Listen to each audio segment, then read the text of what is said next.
Hey everyone, Brian here from Vintage Classic Specialist. Happy Wednesday, everyone. It is time for another episode of Day in the Life of Vintage Classic Specialist. So if you've been around for, I don't know, maybe more than a month or so, you probably recognize this car because it was in the shop around that time for a couple minor things. I think it was literally just here for a couple days, and it is back for a much bigger project. And so let me come back to that at the end and talk about what happened around here today first. So Mr. Rafa was taking care of a few details here on the barn door, and one of which is, if you saw the episode on, let's see, when was that? Saturday, when I drove the bus to Octo, I mentioned that when I got to Octo, there was some like oil mist around the engine compartment after having driven it on the freeway for 20 miles or so, whatever that distance was, and wiped the motor down and then drove the bus back the same distance on the freeway and didn't see a drop of oil anywhere. And then Sunday drove it 30 miles each way on the freeway, not a drop of oil anywhere. So my theory is that because Saturday when we went to Octo, that was the first time that the car was on the freeway. So the first time for having any like sustained RPMs, so to speak. I mean, I did take it on what I call my torture test and took it up some really good hills and stuff like that. But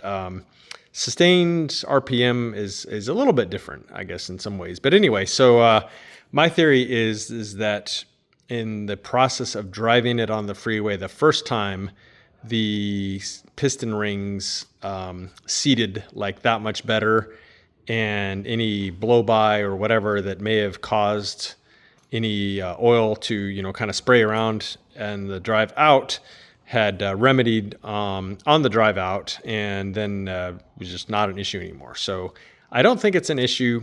However, being the proactive guys that we are going to add some ventilation to the valve covers. And so there is actually in the Bentley manuals, there is diagrams and description of how to add breathers to stock valve covers. And it was done pretty commonly too on like Ocrasa motors back in the day. However, this bus does not have stock valve covers. If you recall correctly, it's got these, which are made from Speedwell. So we can't just braze on a tube, which is what is shown to do on the stock one. So we've got some ideas, and it's going to look bitchin', guys, but I'll kind of leave it at that. But there's a bag of some hardware there, and you can probably already see this this copper tube here. So it's going to look good, guys. We don't, as you probably know if you follow the channel, we don't like to do things half-assed. So it's going to look pretty sick when we're done. We're actually pretty happy about it. Even though, again, I don't think it's going to be a problem anymore based on what I saw driving the bus a lot more on the freeway. It seemed to have remedied itself, so to speak, on that first drive. Again, I think the ring's probably sealed up and stuff. Anyway, we don't want to take a chance of this beautiful engine getting oily, so we're going to go ahead and vent those. And yeah, guys, that's like one of the last things we really have to do on this bus. Other than, looks like probably a couple separate photo shoots on this guy for a couple different magazines, and I don't want to spill the beans on that. I might have spilled some of the beans already, don't remember. Anyway, I'm going to not talk about that right now. We'll talk about it when it actually happens. But yeah, so Rafa worked on that for a while, and the other thing he did, which it's gone now, is on the red bus, the red 66 that we ended up having to do like brakes and shifting and all this other stuff on it. In addition to what it came in for, Rafa replaced the drag link this morning. It had seemed to be like a very poor quality aftermarket one on it, and the length of it was just not right, and we weren't able to center the steering wheel. So Rafa took care of that first thing this morning, put on a proper drag length from our friends at Wolfsburg West, and that allowed him to adjust that correctly to center the steering wheel. And let's see, what else? I feel like he might have done some other relatively minor thing on that bus, but I don't know what that would have been. Oh, I know. He also greased the front spindle assemblies on it because we had those rebuilt and so on. So yeah, those are greased. And then we went to, kind of do some final checking on the bus, and Rafa pointed out, which I guess I knew, but I'd kind of forgot, is it didn't even have an air cleaner on it, guys. I can't imagine selling a car to somebody that didn't have an air cleaner on it. But anyway, so yeah, I ran over and picked up just a simple chrome air cleaner from AJ over at Low Bucket and put that on, and yeah, that was about it, guys. So that bus left today, and I think the owner is going to have a very good time with it, and importantly, they'll be safe now driving it now that it's got brakes that should be super reliable compared to what was going on in there before that was anything but safe. So yeah, that one is gone today, and as of I think he came this afternoon, maybe a little after lunch. Anyway, yeah, so that's gone, and so that was pretty much Rafa's day. Some time on the red bus, some time on the Barndoor bus, and I think he might have helped out our paint and body guy with a little something. Don't know what that would have been off the top of my head, but anyway, so that was his day. My day was, I feel like I was having to do a lot of phone calls today and run a lot of errands and stuff like that today. So not my most exciting day ever, but it's shop manager life here, or whatever you want to call it. One thing I did do is I did spend some time on the phone with Empi technical support, and I described the issue, which I believe I described yesterday, about the fittings only going like literally half a thread into the front Wilwood calipers, which needless to say is not going to cut it. And so I described it to them, and he actually had a good idea. He said, take another thing with that same 1/8 inch NPT thread on it and thread it in and see what happens, because that would actually tell us if it's the female threads on the caliper or the male thread on the adapters. And so I grabbed a oil pressure switch, which is also 1/8 inch NPT, and same exact thing, guys, almost identical. It went in basically half a turn, maybe a turn, but nowhere near sufficient. So that immediately isolated the problem to the tapped holes on the calipers.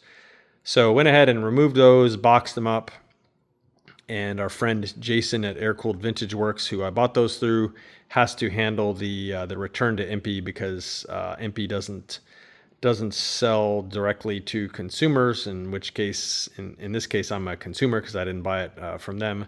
So yeah, Jason will pick those up, return it to them, and then they're going to have to figure that out, because I'm not about to start running a tap into those calipers, guys. So anyway, yeah, spent some time talking to those guys, did a little diagnostic, pulled those off. They're all boxed up and ready to go. I also ran over to Washburns and picked one of these guys up. You guys know I love these things. They literally will last forever. And I also picked one of these guys up, these little billet shift couplers here. Super shaved down. They weigh almost nothing, which, for this is not like a race car. It's not important, but yeah, cool design anyway. So yeah, picked one of those up, and also went ahead and cleaned, restored the shift rod, so it looks probably better than new now. I don't think they looked that good when they were new, but anyway, so that's ready to put in along with the coupler and the bushing. So yeah, this guy orangey here got a little bit of love today. The other thing I worked on today a little bit was, and I'm not going to bother walking outside for this, is because there's not much to show, is on the blue Baja Bug, I did do an oil change and a valve adjustment on it. And I checked the points gap and some little stuff like that, added oil back in, put the valve covers back on with new gaskets, put the drain plate and all that back on with new gaskets.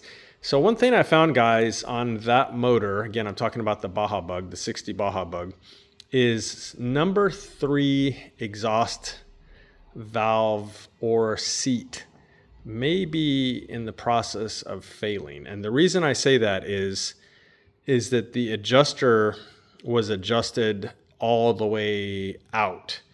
And so, and when you looked at that, like when I would set it to where number 3 cylinder would be in the adjusting position where both valves would be unloaded, you could see that the exhaust valve, like say the tip of the exhaust valve that the rocker goes against, was literally like at least a couple millimeters out further, like away from the center of the motor than any of the other valves. And so I don't know. It's possible that it was put together poorly, the head, or a couple things. It could be that the seat in the head where the valve actually like sits down is sinking into the head. That can do, and that would cause that problem.